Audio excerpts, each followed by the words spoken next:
There are many techniques for how to make a tie-dye cake. Today, we will be playing with some cake batter to create a fun and uber-unique cake. You can use it on any occasion and it will be the life of the party. What is a tie-dye cake?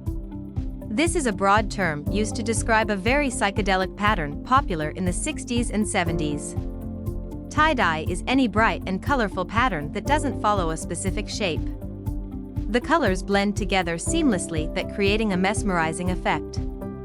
For the more advanced bakers, you can use an airbrush to spray the colors onto the cake. Naturally, this technique requires a lot of practice and special equipment.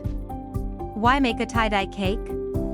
Tie-dye cakes are fun. This cake can be used at any kid's or adult's birthday party and can easily be matched to many themes.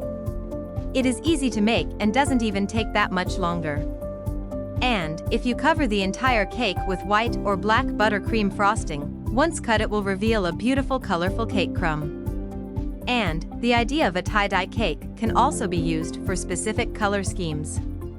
It doesn't only have to apply to a rainbow palette.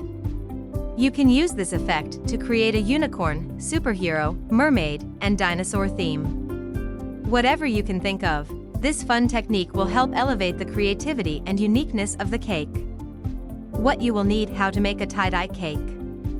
Ingredients for the vanilla cake: 2 cups cake flour, sifted, 2½ teaspoons of baking powder, pinch of salt. For large eggs, room temperature. 1½ cups granulated white sugar. 1/2 cup of salted butter softened at room temperature. 1 cup milk, room temperature. 2 teaspoons vanilla extract. Food coloring: red or pink, blue, green, yellow, orange, purple. Step by step. Step 1. Make the meringue base. To start, preheat the oven to 320 degrees Fahrenheit. Line 2 8-inch cake pans with non-stick baking paper on their bases. Then, spray the sides with non-stick baking spray or brush them with melted butter or oil. First, combine the cake flour, baking powder, and salt in a large mixing bowl. Make sure that they are sifted. Then, set this aside. Next, add the eggs into a bowl and beat them at high speed for roughly 30 seconds. Then, while the mixer is still running, add the sugar in 3 additions. Continue beating this mixture, ultimately creating a type of meringue. It should be white and tripled in volume. This will take about 5 to 8 minutes. Step 2. Heat the liquid ingredients. Meanwhile, combine the salted butter and milk in a heat-proof bowl and allow it to heat slightly. The butter should be melted. Do not allow the milk to boil and don't make this mixture too far in advance. It shouldn't be allowed to cool. Step 3. Add the flour. While the liquid ingredients are heating and once the meringue is made, pour the flour mixture into the meringue in 3 additions. Beat for 5 to 10 seconds after each interval until the flour is just combined. Do not overmix. Step 4. Add the liquid ingredients.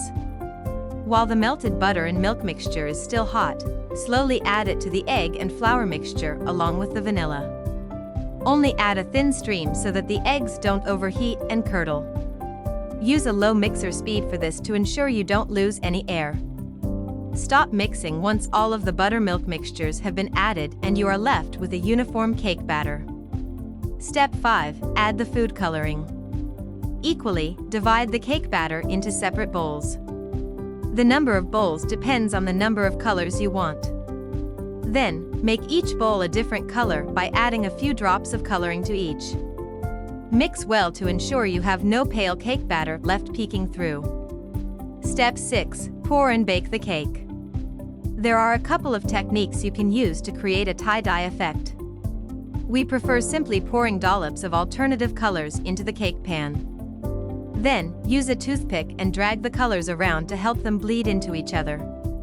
Imagine creating a type of wheel with spokes starting in the middle. Once both your cake pans have been filled, simply bake the cake in your preheated oven for roughly 35 to 50 minutes. Step 7. Cool and decorate the cake.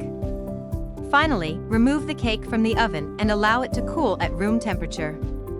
Once removed from the pan, place it on a cake board or stand and start decorating as you'd like. You can cover it with fondant, make a naked cake, or simply add a layer of buttercream frosting over the sides and top. Expert tips and tricks. You don't have to buy 8 different colors for this tutorial on how to make a tie-dye cake. You can buy the 3 primary colors and mix them into others that you'd need. Do not bake this cake at too high of a temperature. This will cause the colors to fade a lot and the top to burn. You want to showcase the colors, not have them muted. The best type of food coloring to use is gel or powder. Neither will change the consistency of the batter. Gel food coloring is powerful and you only need to add a drop or 2. The powdered food coloring will require more but is equally effective and not as messy. Mix the colored batter into glass bowls or bowls you don't care about staining. Food coloring stains anything and won't come out under any circumstances. If you liked this video, don't forget to like and subscribe.